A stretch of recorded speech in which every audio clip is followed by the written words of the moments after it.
En 1897, Ramiro de Maeztu escribía que Bilbao, el Bilbao moderno, era la meca del socialismo español. Y estaba en lo cierto. La capacidad de movilización y organización, el número de afiliados y los resultados electorales así lo confirmaban. Su presencia era especialmente fuerte en Bilbao, en los pueblos mineros como Gallarta, San Salvador del Valle, Ortuella, Musquis, o fabriles como Zorroza, Sestao o Baracaldo.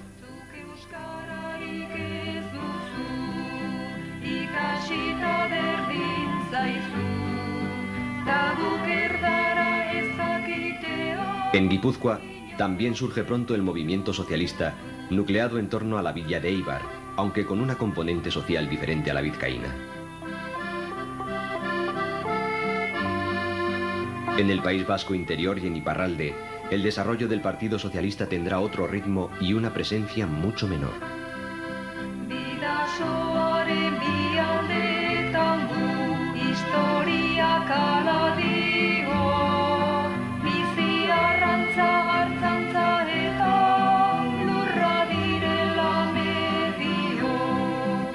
El primer difusor de las ideas socialistas en Euskadi fue un modesto zapatero, José Solano.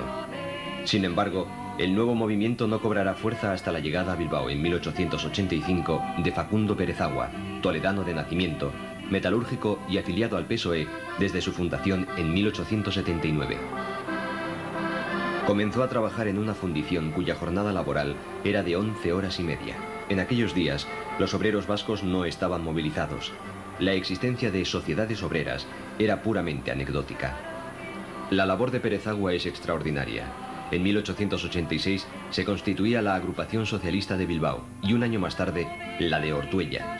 En 1900 se constituye la Federación Socialista de Vizcaya, integrada por 10 agrupaciones locales. En 1897 se creaban las agrupaciones de Eibar, San Sebastián y Vitoria, y entre 1901 y 1902 las de Irún y Tolosa. Bueno, Facundo Perezagua era un toledano recio, con un carácter violentísimo y producto posiblemente de la enseñanza dejada por Perezagua, el movimiento socialista y el movimiento obrero tuvo esa dureza inicial. Más tarde ya aparecieron otros líderes, suavizaron el contraste de ideas, suavizaron las intervenciones y la cosa se suavizó bastante. La razón del acelerado avance del socialismo hay que buscarla en el rápido aumento de la población como consecuencia de la industrialización. Las minas y fábricas de Vizcaya crearon un gran número de puestos de trabajo que pronto atrajeron a los excedentes de población del mundo rural. Miles de trabajadores emigraron a Vizcaya, primero de las provincias vecinas como Logroño, Álava, Navarra y Santander, luego de provincias más distantes como Galicia, Burgos, León y Palencia.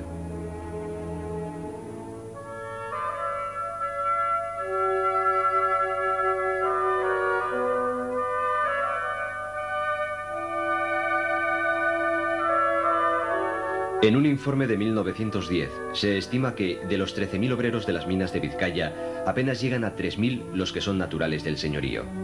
En gran medida, los graves problemas sociales que Vizcaya iba a conocer a partir de la última década del siglo XIX tenían su origen en ese crecimiento desordenado de la población laboral.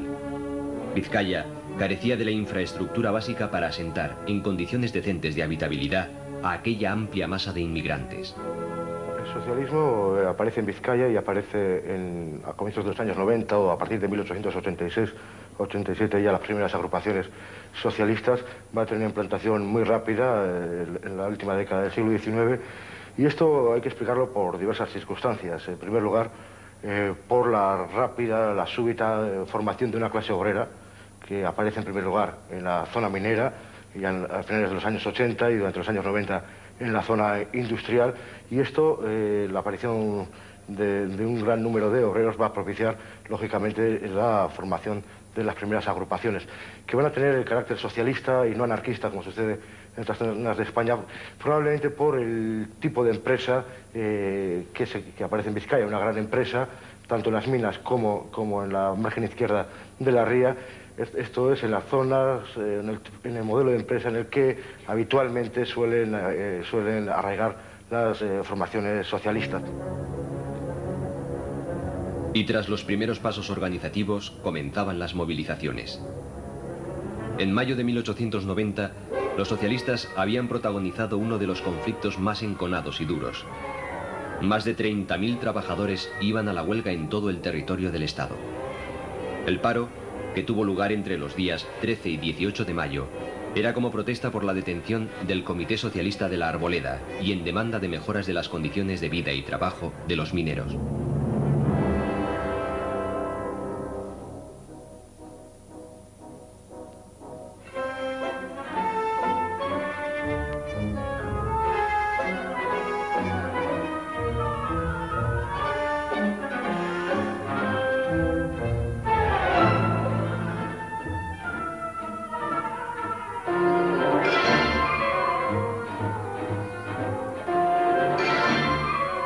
Desde el siglo pasado, desde 1890, cuando las famosas huelgas mineras, declaración de estado de guerra, la intervención del general Loma con un laudo en que los mineros que trabajaban de sol a sol y en canteras, como se hacía la producción de mineral aquí en la zona de Gallarta,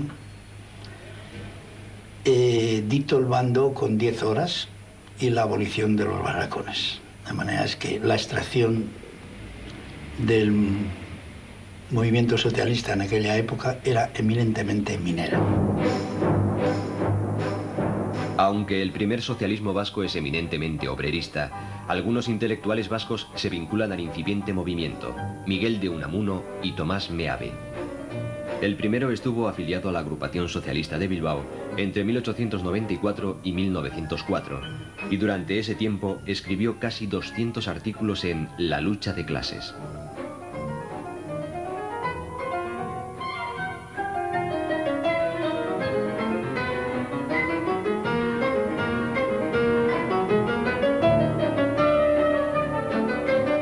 Meave, que procedía del nacionalismo vasco, representaba, según algunos historiadores, una reacción emocional y apasionada en defensa de la socialización y del colectivismo, una apuesta por una vida dignamente humana, por decirlo en sus palabras.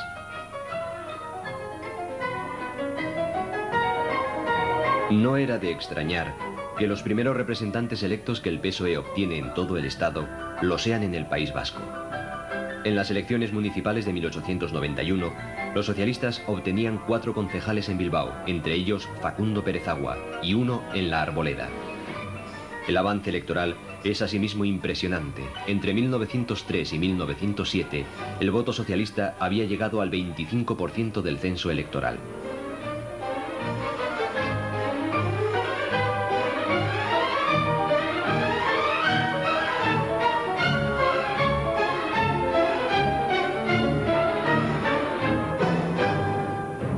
Pero si hay alguien que represente la política institucional del socialismo vasco durante casi medio siglo, ese fue Indalecio Prieto.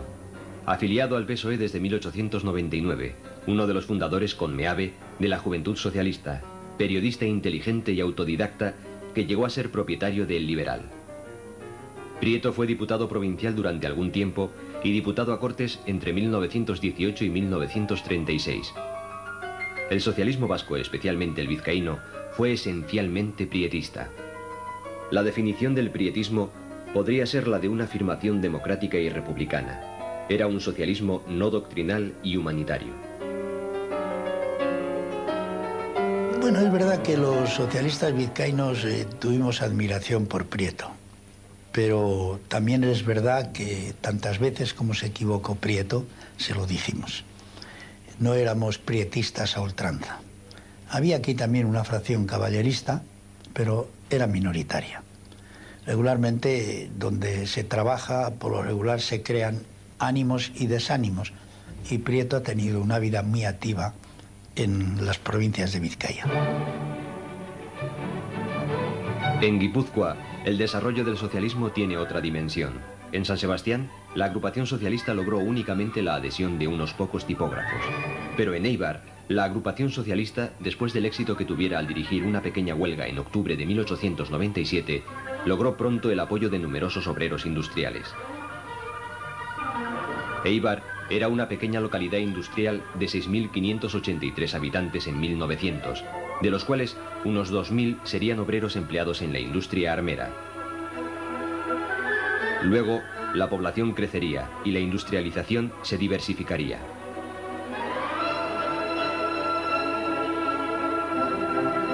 La industria armera ibarresa tiene además algo de símbolo. A partir de ella, por un lado, surgen nuevas industrias, por otro, será la base de un incipiente movimiento cooperativo que tuvo en Alfa su máxima expresión.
En 1903, los socialistas accederían al ayuntamiento de Éibar y en 1920 lo dominarían completamente. Pronto pudieron publicar un periódico, Adelante, que en 1905 tiraba 1.200 ejemplares. En Éibar había un movimiento obrero muy fuerte porque siendo una población donde tenía una historia industrial muy fuerte ya para entonces, que era la industria de las armas, había los gremios que luego se transformaron, fueron desapareciendo, pero era por gremios que se trabajaba. Por tanto, ya había un movimiento, había una semilla, vamos a decir, había una semilla que no solamente necesitaba que se le regaría. Y claro, cuando surgió y vinieron estas personas a Éibar y tal, es cuando en Éibar ya se crea el primer comité socialista, que es en 1897, del cual ya mi abuelo, que era del Valle de Arrate, que era del caserío Sumendilla, y que en aquel tiempo, en fin, el que no era mayorazgo bajaba a la calle a aprender el oficio, vamos a decir, pues fue primer vocal de ese comité socialista. Yo decía, el socialismo así no tiene por qué diferenciar si es euskaldun o no, pero de hecho lo que puede ser peculiar en Éibar es que todas las personas que eran socialistas eran euskaldunes. En Álava y Navarra la situación es completamente distinta. En los sectores productivos predominan la agricultura y el pequeño comercio. La industrialización no llegará hasta bien entrada la década de los 50 de este siglo.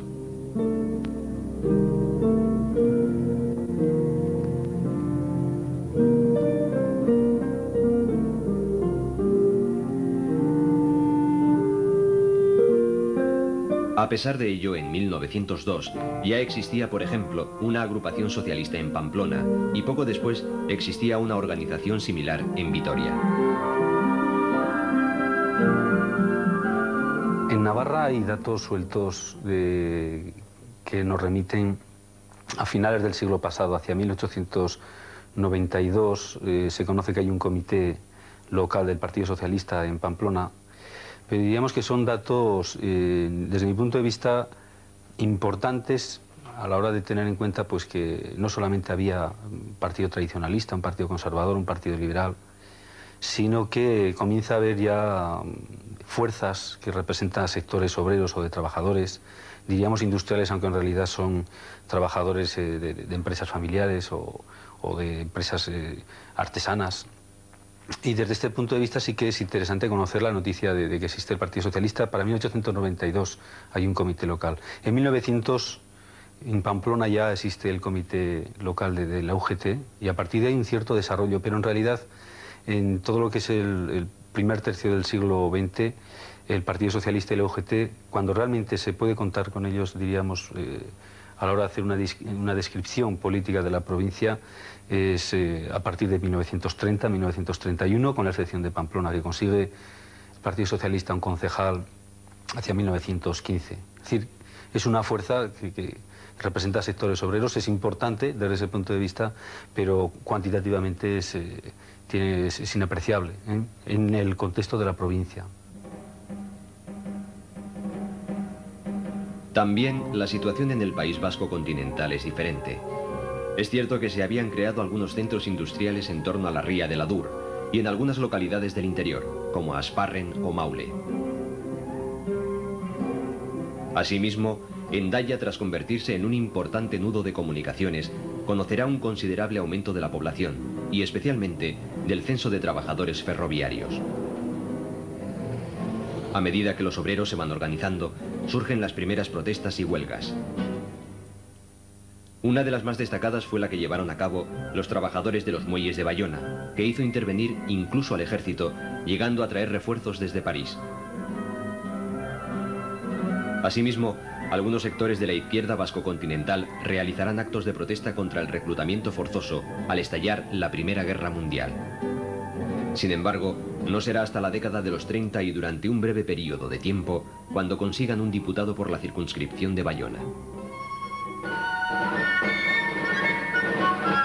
Pocos años después de la irrupción del socialismo en Euskadi, surge a partir de 1893 un nuevo movimiento no menos importante, el nacionalismo vasco, que desde entonces y hasta 1936 se convertiría en uno de los principales blancos para los ataques del Partido Socialista. Es cierto que este último partido se dio cuenta pronto de la existencia del problema vasco. Ya en 1918, Indalecio Prieto ofrecía un apoyo socialista a la restauración de los fueros de signo democrático. Sin embargo, el apoyo a la política autonómica no se concretará hasta la década de los 30. En 1936, Indalecio Prieto incorporaba a la ponencia de estatutos de las Cortes Republicanas al propio José Antonio de Aguirre.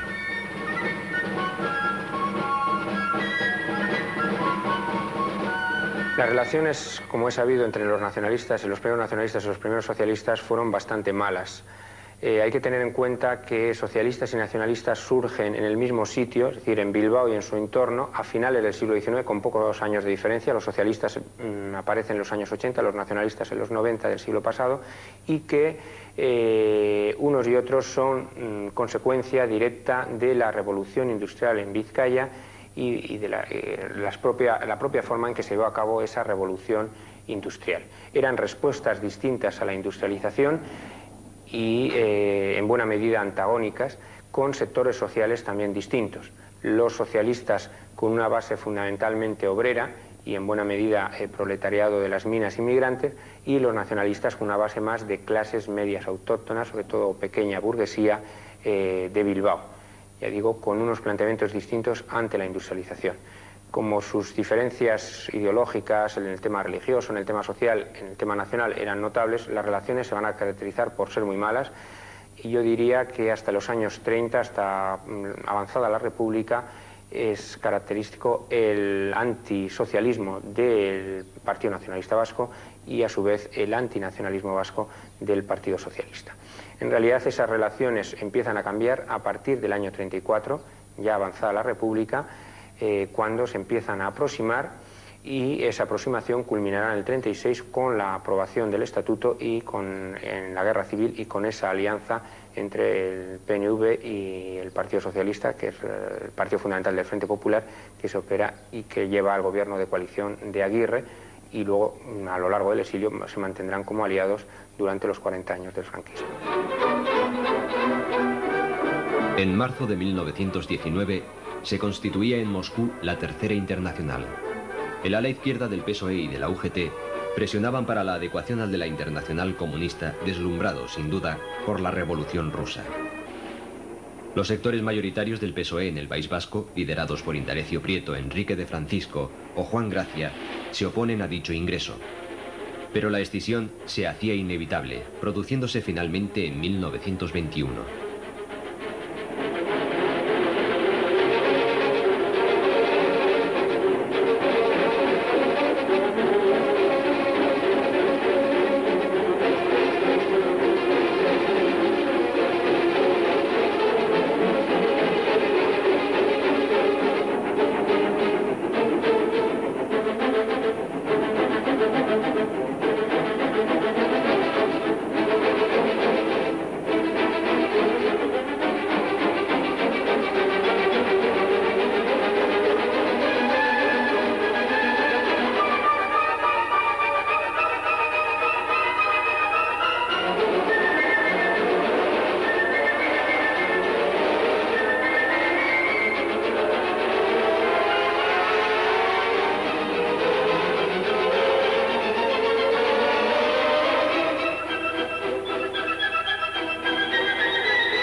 En Euskadi, la escisión comunista está encabezada por el viejo Facundo Pérez-Agua, Pérez Solís, Leandro Carro o una joven hija de mineros, Dolores Ibarruri, la pasionaria. La escisión socialistas comunistas en el País Vasco se produce en la primavera de 1921 como consecuencia de un congreso que tiene lugar en Madrid, en el cual la minoría partidaria de Moscú y de la Tercera Internacional acordó salirse del Partido Socialista.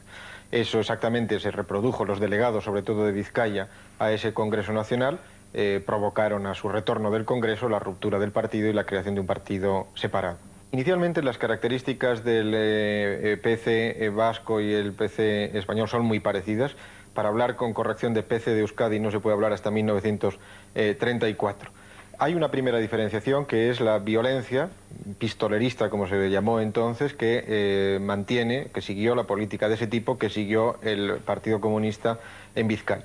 Después, ya en los años 30, la única diferencia que se puede apreciar es el sector guipuzcoano, que sobre todo en torno a la figura de Jesús Larrañaga tuvo una mayor sensibilidad para lo vasco que el sector vizcaíno del Partido Comunista.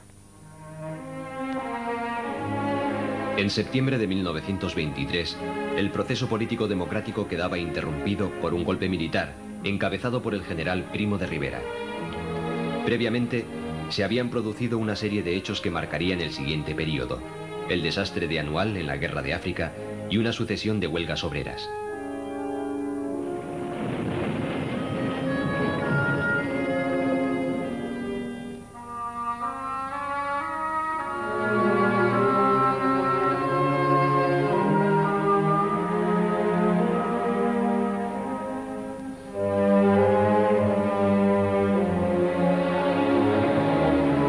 La dictadura ofrece a los socialistas aceptar toda una serie de cargos públicos. De hecho, en los primeros momentos, se produce una cierta colaboración con la participación de líderes tan conocidos como Largo Caballero. Una vez más, la mayor oposición a la misma se produce en el socialismo vasco, especialmente en Prieto. Es cierto que Francisco Largo Caballero estuvo actuando de consejero de Estado. Y fue una proposición personal que él la denegó y dijo que la invitación tenían que hacérsela a la organización a la que pertenecía, a la Unión General de Trabajadores. Y la Unión General de Trabajadores aceptó el nombramiento es decir, participar en el Consejo de Estado a través de Largo Caballero. De ahí se suscita la famosa polémica llamada de las 3 cartas de Indalecio Prieto con la Comisión Ejecutiva de la UGT y del partido. Eso motiva también que Indalecio Prieto se ausente de la Comisión Ejecutiva, aunque no deja el partido y sigue trabajando en él.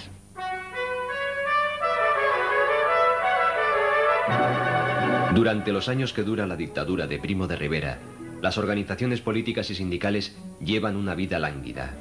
Sin embargo, a nadie se le escapaba que el régimen de la Restauración llegaba a su fin. La monarquía de Alfonso XIII, que se había alineado con el golpe militar, había entrado en crisis.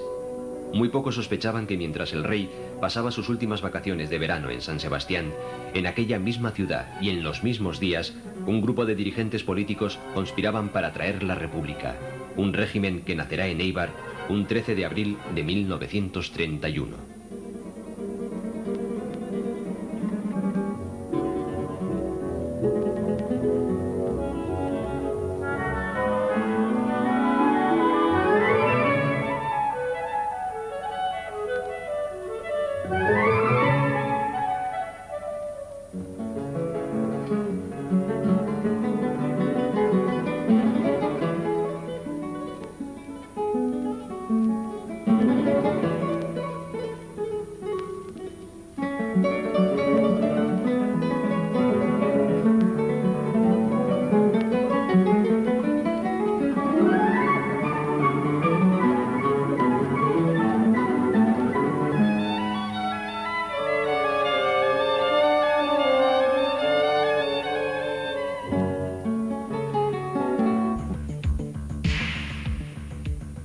El Partido Nacional